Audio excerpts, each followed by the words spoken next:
In this video, Kevin and I thought we would go over some of the movies and TV shows that we've been enjoying lately. The last time we did this, it's probably been about a month ago. A lot of you enjoyed it. You said you hoped that we would do it again. And so I figured we would do it again. And so I printed some things off here. I try to keep track of what we've been watching because we watch so many things. Sometimes it's hard to keep track. I'm sure if you all tried to do it, if you're big TV movie watchers, if you tried to keep track, it would probably surprise you at the end of the month how many things you've actually watched, besides your regular TV shows, which our regular TV shows are gearing up, or some of them have just started, so we won't talk about any of those in this video. There's only one thing on here that I watch by myself. The rest of them, Kevin and I watch together. So someone had recommended the show Enlightened to me. Enlightened was on from 2011 to 2013. It says a self-destructive woman, played by Laura Dern, who has a spiritual awakening, becomes determined to live an enlightened life, creating havoc at home and work. So this show was recommended to me. I won't give anything away about, we won't give any spoilers about any of these things. But I like Laura Dern, I really do.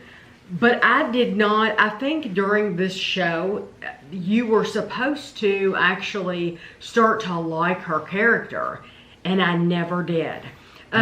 Kevin did not watch the show with me. No, I just glanced over there occasionally. He would glance over there occasionally. She was annoying. She was the most annoying person, and she was a clinger.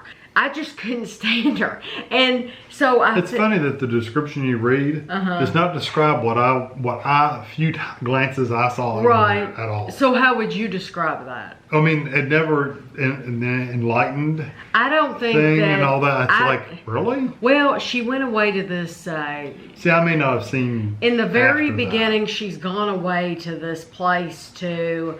One of these spiritual camps where they try to get you in touch with your... Yeah, but when she's selfish through the entire thing. Yeah, I never did like her. I never did like her. I think Laura Dern, the actress, did a good job playing the part.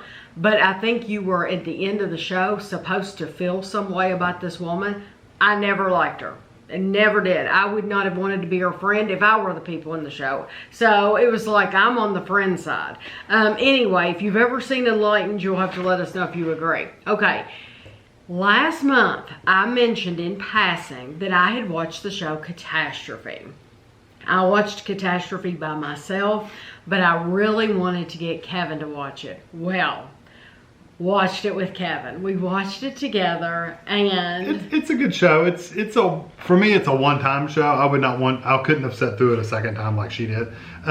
It was a one-time show. I did enjoy it, and it's a different kind of humor. This is how it's described. It was on from 2015 to 2019. It says, American man Rob gets Irish woman Sharon pregnant when they hook up for a week while he is on a business trip in London. Yeah, that's literally the first 5 minutes of the show. Yes, literally. First episode, first 5 or 10 minutes. Yeah, and the fun thing is this does take place in London, so I love that. The whole thing's in London. But he goes on a business trip from America. He gets this woman pregnant, and now what happens? Yeah, so it was good. Like I said, it had its funny moments. He kind of has a dry sense of humor. Yes. It's kind of dry, but it's also kind of brash. Yes. And in your face kind of humor. Right. And it's good. I hated the way it ended because it's like. I hated the way it ended too. But it's almost kept going. But I think it was almost one of those things where they found out they were going to be canceled, so they kind of wrapped it up quickly. Yeah. In the last episode or two, and it seemed like it wasn't fully wrapped up. Right. It was a good show though. So I guess they ended it okay, but it wasn't 100%. It was a good show. I enjoyed it. Don't get me wrong. If it's worth watching. One that we have, it still comes on. It's called Dirty Rotten Cleaners, and it takes place in Florida.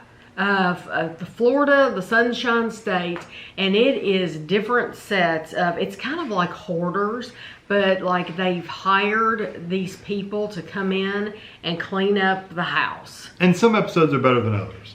Yes. Like the last one we watched, they were doing a pool and a fence and a garage, and then a car. in a backyard, in the backyard. Yeah. And it was like, that was kind of silly. And the car seemed set up. It literally, I mean, when me and her both saw it for the first time, we're like, that's set up. I thought they've set up. Nobody would treat. It was like a Maserati. It was a Lamborghini. A Lamborghini. Yeah, $250,000 car. I thought nobody would really treat a car this bad. I mean, it was just like literally there was dirt. I don't think you could have driven this car on the steering wheel. I don't think you could have driven this car to where it was sitting in the parking lot with the lumps of dirt sitting on it. If they would have fallen off. I mean, so it seemed very set up. But now the other sections they're not at all. I mean, these people, they go into these homes where they're cleaning up people's houses. Yeah.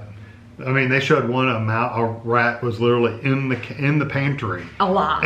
And crawled down and then ran towards them. Yes. I mean, that was hilarious. And these people, one of them, like her, I think it was the same one. She said, her sister already stayed to herself and then COVID hit. So she stuck in the house and that just made the problems get worse and she didn't throw things away. Didn't leave the house for a year. And literally. So it's like an episode of Hoarders, but you get animals, you get dead rats. So that's a good one. If you can catch it in the U.S., it's a good show. It's a United States show. So. Yes.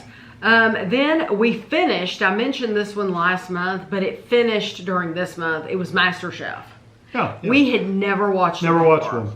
And it didn't know what it was about. Very enjoyable. It was good. I enjoyed it. And me and Tammy both had the girl pick from the very beginning. Yeah, we knew. From the first episode, we're like, she's going to win. Yeah. I think we called her headband, or I called her headband throughout the whole thing. And it's funny because the way that these people dress I think they tell them to do that.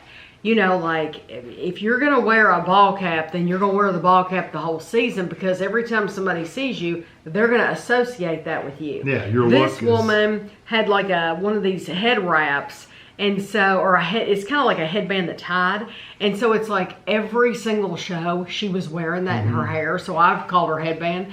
And we knew from the get-go she was going to win, and she won. So, but it was a fun show. Yeah, and we'll have to catch up with them as they come on in the future too. And somebody has told us, I think like Jane mentioned us in the comments that she likes is it MasterChef Kids or something? Yeah. If it comes on, we'll watch it because I'm sure it would be fun with kids. And it wasn't a super long show. They didn't drag it out for ages. No. They did a really good job of moving through. Yes. Billions. Billions is a show that's been coming on since 2016. This is an ongoing show, and I think it's in its 5th season. It's U.S. Attorney Chuck Rhodes goes after hedge fund king Bobby Axelrod in a battle between two powerful New York figures. And I will tell you right now, half the time, I have no clue what's going on. Because I don't think you're supposed to until it kind of wraps it up at the end of the episode. If you don't have a head for all these deals, these schemes, and these what would you call them? The markets, selling the stock and buying market, and all that stuff. We've never done anything like that before, and I think Kevin gets it. I'm just enjoying the characters. Or I just enjoy. They say they're going to buy and sell stuff. It's like, okay, they bought and sold stuff. Exactly. You just go on. Yeah, and because it's really about the story, not necessarily about the details. Right. Because half the time I'm like, okay, I'm just going to go with it and keep watching because I have no idea what they're really doing. Yeah, they're trying to make money. That's all you know. Okay, and then we've been really, really enjoying this. This is a new show for us. It's probably been on for a while. It's called Accused, Guilty, or Innocent. That's the whole name of the show. I think this is the first season. I think it's the first season. It says an intimate account of what happens when someone is formally charged with a crime and sent to trial is told by the perspective of the accused, their legal team, and their family members. So this is different. It's not going from the victim side. It's going from the person that was accused of the crime. And you're going through, they'll usually start out about 6 months before the trial. Which is, unless you're in that system, you don't realize that these people, it's 6 months before the trial, but it happened 3 years ago. Yes. And it's taken 3 years for them to get even to trial. And it's like, that's crazy. And you're putting your life on hold. Your life's on hold the whole time. That's assuming that they're out of jail. Yeah. Yeah, some people are sitting, waiting in The jail. the ones on that show have all been out of jail. Yes. But another show we watched, they've been sitting in jail for 3, 5 years, Just 10 waiting years, to go to trial. just to get to trial. And It's like you don't realize that. No, it's crazy. But that show, The Accused one's really it's good because you get you get a result in the end. yeah, you know whether they were found guilty or innocent. Yeah, you know at the end. And if you're interested in any of these, just do a Google search where you can watch them. If you go to Internet Movie Database, it'll tell you where you can watch these shows. There's also a website called Just Watch.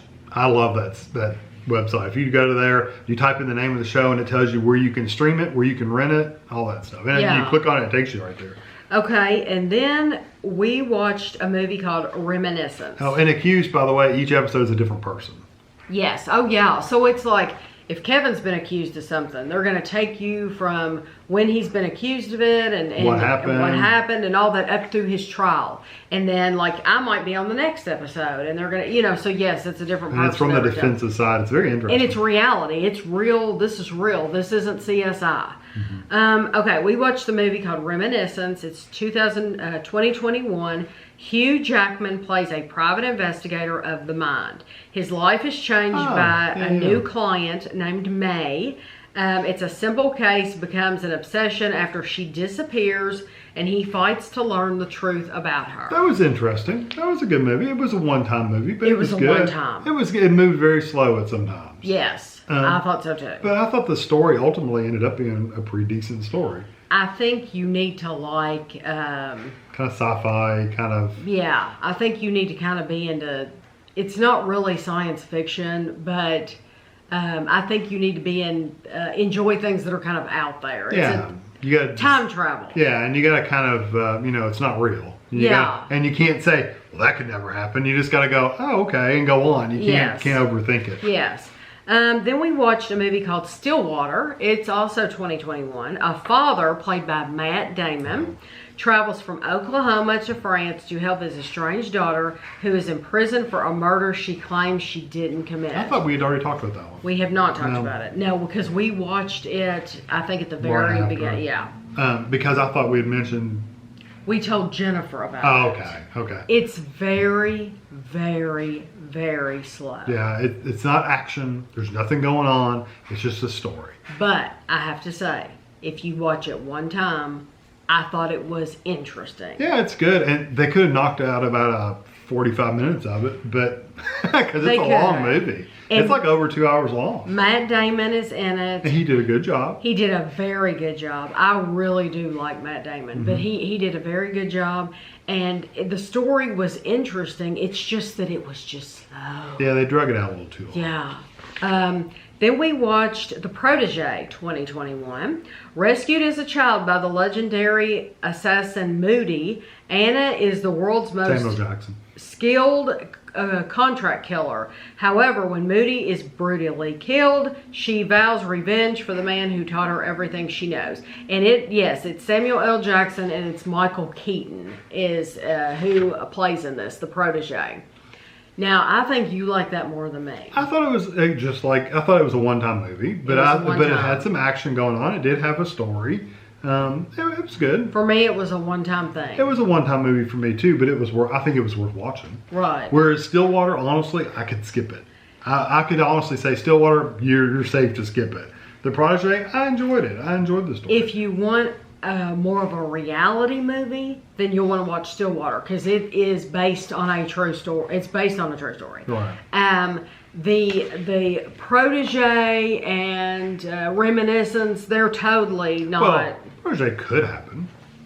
It's possible. There was no science fiction. There was no laser guns or anything like that. It was just an assassin. That's true. We said way back in 2019 when the Addams Family cartoon came out, we said, we need to watch that. That looks so cute. Well, guess what? We watched the 2019 version in 2021 because we never did watch it. No, I never did watch it. It was so good. It was very, very good. The Addams Family cartoon, this family, the Addams Family, moves into this neighborhood. And then you get the typical neighbor who doesn't like it and wants to get them out of the neighborhood because they're the weirdos. So they want to get rid of them. And it was so cute. I would watch it again right now because it was so cute. Yeah. And the second one's coming out soon. It's coming out. I think you told me October. It's October something. I can't wait to see it. So now that I've seen the first one and it was so adorable, and there were people in this, it's like, there were people in this Addams Family movie that I can literally say it looks like they modeled this character after this real life person. They probably did. And I will not put anybody down by saying, but I mean, there's some characters in the movie that are just like some celebrities. Hilarious. And then I watched this movie, but Kevin was in Kevin watching it with me. It's from 1978. It's called Foul Play. I may have mentioned it before. I've seen it 100 times. And I just, really. I hadn't watched it in a long time and I wanted to watch it. It is a hilarious Does it still movie. hold? Yes. Is it still funny? It has Dudley Moore and Chevy Chase and Goldie Hawn. And it is absolutely terrific. Goldie Hawn plays this librarian and she picks up a hitchhiker. And when she has this hitchhiker in her car, he leaves something in her car and she doesn't realize that he leaves it in her car. So then she gets people coming after her during the movie and she's like, whoa, I don't know why these people are coming after me. She doesn't know that hitchhiker left something on her. So anyway, and Dudley Moore he doesn't play a big part, but he does play fantastic. A good part. Absolutely fantastic. Both of us That's just hilarious. Die laughing. And Chevy Chase looked so cute. Everybody was so... Goldie Hawn was adorable. Did you say what year that was at? That's 1978. Yeah, 78. And this is how they describe it. A shy San Francisco librarian and a bumbling cop, which is Chevy Chase, fall in love as they solve a crime involving the Catholic Church. That's what you know.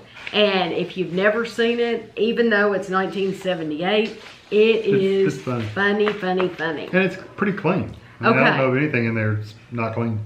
This one I mentioned before, once again, like Catastrophe, that I watched by myself. I know what's coming. The White Lotus. Let me tell you, we watched it. I watched it again with Kevin. I liked it better the second. I liked it even more the second time than I did the first. You could pick. I could see picking up things you didn't notice the first time. It's so good. It is good. I mean, do you know I would watch it again? You know, it's not for everybody though. It's not for everybody at all. I mean, in the least bit. It's not for everybody. It's not a very clean show, first of all. Anything that you could be insulted about, it's in there. Yeah. Anything. Probably, that's probably true. If it bothers you, certain people's lifestyles or the way they choose to talk or not talk or dress or not dress, or if you could be insulted, you're going to get insulted by this show, and yet it was fantastic. It's interesting, and ultimately, it's just a story about people on vacation. Ultimately, it is these families. Yes, set in a tropical resort. It's in Hawaii. It follows the exploits of various guests and employees over the span of a week. Yeah, and that's literally what it is. But they're so quirky and weird. All of these people show up at this resort in Hawaii called the White Lotus, and it's what happens while they're there during that week. It's kind of like an episode of Fantasy Island or anything else where you're meeting different people, and it's a wonderful show. It is, but if you get offended easily, don't watch it. Then don't watch it. Just don't watch it. I'm just warning you, don't watch it if you get offended. American Horror Story double feature. Yeah, we finished the first half. Part 1. Yeah, we finished the 1 of 2. Yeah. And how would you describe it? I've enjoyed it. I've enjoyed it better than some of the recent seasons. The 1984. Oh, and the 3 seasons before that, probably, honestly. Yeah. Because we really haven't enjoyed a lot of when they do the nuclear holocaust where the world ended, didn't like that one. I really didn't like the 1984. Did you like the camp one? Where not the camp, I'm sorry, the clown. I meant to say clown. The circus. The circus one, I enjoyed that. That was about the last one I did really enjoy. Ma Petite. Yeah, that was about the last one I did enjoy. Yeah. And then after Jessica Lange was in there. After that, they kind of went, You know, Yeah. so I haven't really the political one that was in the neighborhood, didn't really enjoy it. Didn't like that. No. So there's been many seasons that we've been watching and it's like, you know, okay, we watched it. This one's better. I mean, it was more interesting. It's a double feature, so they're doing it different this time. Half the show's going to be about basically vampires. Yeah, a little over half, actually. Think of Salem's Lot. That's what this has been about. And then the second part is supposed to be about aliens. Something about aliens, yeah. Yeah. It hasn't come on yet, so we don't know. Hasn't come on. But yes, this one was better than... So you thought so too? Oh, yeah. I liked it a lot better. Yeah, because the story was good. I don't know, things going on was more interesting. It's kind of creepy, those... It could be that it was shorter, that we enjoyed it better because they compressed more story into it instead of dragging it out where it's like one episode you'd watch and it was like nothing happened. Right. You know, this one something happened pretty much every time. So I enjoyed it. I really did enjoy this one. Oh, I forgot. There was one more that I watched by myself. Sorry. Bob Ross, Happy Accidents. I saw some of it. He saw some of it, but he didn't watch it all. It was called Bob Ross, Happy Accidents, Betrayal, and Greed. In 2021, it's a documentary. I think I watched it on Netflix. Yeah. It's a documentary of Bob Ross brought joy to millions as the world's most famous art instructor, but a battle for his business empire cast a shadow over his happy trees. That's how it's described. It wasn't that I started watching and got bored and left. No. She was watching on the computer. I'm on my computer and I would hear it going on. I was working, and so I have two monitors. And while I'm working, I've got it on, and I'm listening to it. My takeaway of this documentary, I told Kevin, I will never, ever again buy anything with Bob Ross's name or image on it. Not because of him. And it's not because of Bob Ross, because I think Bob Ross was a wonderful person. I think he had a great artistic talent. But when you buy stuff, and I have bought stuff because Ashley likes Bob Ross. So I think we bought like the energy drink. We bought like the little mints. They were called like Happy Little Mints or something like that. I think I bought her a t-shirt with his picture on it. But when you buy that stuff, you are just assuming that his family is getting some of that stuff. Or whatever company he formed. Right. That is not the case. He went into business with this other couple, and long story short, his sons have not reaped the benefits of any of this stuff. He died and basically that couple took over everything. Yes, and his sons, he wanted, of course, this is the dad, Bob Ross is their dad, he wanted his sons to have, you know, this legacy, this money and this business, and they haven't gotten a penny of it. So Spoiler, I won't buy anything from, but I mean, it's a documentary. It's not like you're watching a movie. But yeah, I thought it was very interesting. That was my takeaway. If you watched it, you know, you can tell me what you thought.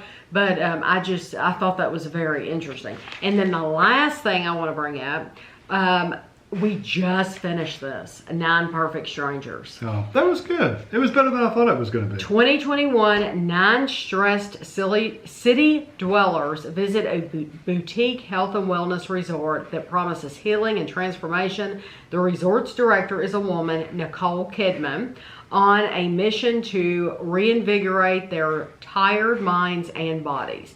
In this show, it was supposed to be filmed in I think California, and they ended up filming it in Australia.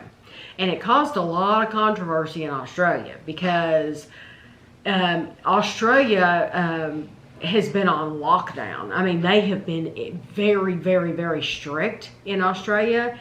And apparently the people that have been doing the show, like people like Nicole Kidman, have been free to come and go do what they want when everybody else is having to stay at home. And I'd say they paid some good money to film there. It's caused some controversy, but I will have to say, I do not think, I like Nicole Kidman a lot. I don't think she should get hired to play any role where she has to cry. Well, first of all, what did you think about the show? Oh, okay. The show, I thought it was good. I did too. I would recommend you watch it. Trigger warning though, I have to tell you this. If you have had anyone in your family that has committed, or has a friend that has committed suicide, then I do want to warn you, there's a family dealing. There's a their family son, dealing with it. I mean, you find this pretty early Yeah. anyway. Their son committed suicide, so they're dealing with They're it. dealing with it. So you don't see that. You don't see it happening or anything like that. But it might bother you. But it really might bother you. And I know some of you have dealt with that. And I wouldn't want to recommend this and you'd be like, oh my gosh, I didn't know that there would be people dealing with this. So basically this family is one of many who have come to Nicole Kidman to get help. Yeah. That's good to mention that. Yeah, because I wouldn't want to be shocked like that, to have that brought up just out of the blue. Yeah, but I did think it was a good show, and I loved how it ended. It ended really good. Yes, it did. So I won't say any more than that, but it ended really good. Yes. But yeah, I agree with you. She shouldn't cry because she could full out be bawling and her face isn't moving. Her face. And tears are running. You'll see it. Tears are running, and she. Her face. Forehead's completely smooth. She's had cheeks are smooth. She's had so much work done to her face. She might close her eyes a little bit. That's about it. Then nothing moves. There's no expression. I agree, but it's kind of like looking at Madonna. And when I notice it, you know it's there. It's pretty bad. Because I was looking at her going, you know, she's crying and her forehead's not moving crying. at all. Yeah, she can't even raise her eyebrows. You would have never known unless you saw that tear. You would never know that she's supposed to be She was talking very adamantly with somebody, and her eyebrows would like move a millimeter and up and down, and that's all they would move. Anyway, I'm not making fun of her. I'm just saying it's very noticeable in some people. In this particular case, in this movie, the show, it was very noticeable. I think it's hard to, if you're going to be an actress, it's hard to show people emotions when you've had that much Botox. Yeah. And there comes a time where it's like, I can't even relate to that. It's like watching The Real Housewives, because The Real Housewives are the same, exactly the same way. They're so washed out on screen, you don't see any line, because they've got all this special lighting on them, and they're so washed out on the screen that it's like you're looking at somebody's aura. How do you say that like on there? You're looking through a rice paper or something. Yeah, and then nothing on them moves, and then you'll see these tears, and I have literally laughed. And it's been supposed to be like a touching moment, and I'm sitting here laughing because I'm like, she can't even move her face. She can't even move. She's and stuck. If you get Botox, we're sorry. Yeah, I'm sorry. But it's just true. That's just the truth. Some people get more than others. You can tell them how much or how little you want. Oh, yeah. And some people don't want to move. They'll say, I don't want Lock anything. this stuff in place. But you know. But see, I think it's harder for female actors to, as they get older, to not get things done. Whereas like Matt Damon playing in that one movie, he looked like an older guy. He looked like a dad. I mean, he looked the part, and he was perfect. He had the wrinkles. He gained a little weight. He wasn't all buff and beefy. He was just a normal guy. Yes. And I think guys can get away with that more than women can. So you know, it's a stereotypical Hollywood. You know, you gotta look good. You know. Yes. Which is a shame, but... And also in Hollywood, it's funny how they will take a 60-year-old man, and the woman playing his wife will be 25. So they don't pick out a 60-year-old woman to be married to a 60-year-old man. Occasionally, but not very often. Not very often. It does not happen very often. I was impressed with that movie a while back that we watched, Let Him Go, with Diane Lane, with the grandson. And they both look that age. Because they both look the part, and she hasn't had a lot of stuff. She's still beautiful, very attractive, but she hasn't had a lot of stuff done. And they really played that role of grandparents well, because she hasn't had a lot done. Nicole Kidman, on the other hand, would have a hard time getting a role. All the grandparents. Because she doesn't look like anybody's grandparent. Even though she's as old as somebody's grandparent, she doesn't look that part. So I like her very, very much. And I've watched tons of her movies. But it was just comical in this, because there's several times where she's supposed to be very emotional, and she could not pull it off. It just, because she couldn't move her face. But anyway, that is a lot of what we watched. Of course, we're still working through MASH. Yeah, we're on the second to last season. We're on season 10 of 11. And I am enjoying it more and more. I mean, as it's gone on, I just enjoy it. I don't know if it's because they're newer episodes or... And I always have to remind you, don't spoil the ending for Tammy. She has never seen it. No, but I'm totally enjoying it. And of course, like I said, we've got new shows like Survivor started up, Great British Bake Off started up, and we've got a lot of other shows getting ready to start up. So if you enjoyed the video, please give it a thumbs up and let us know in the comments if you enjoyed it. Let us know your thoughts and feelings. If you want us to do it again next month, then I'll try to keep track of what we watch and we'll do it again next month. Just don't talk about MASH. Yeah, just no spoilers. We try not to give any spoilers. And I really didn't, except I did mention that Bob Ross, but it's a documentary. It's a documentary, so I don't consider it's not like a movie where I'm going to give a spoiler. So Twist. Yeah, there's no plot twist. So I hope you enjoyed it, and thanks for watching.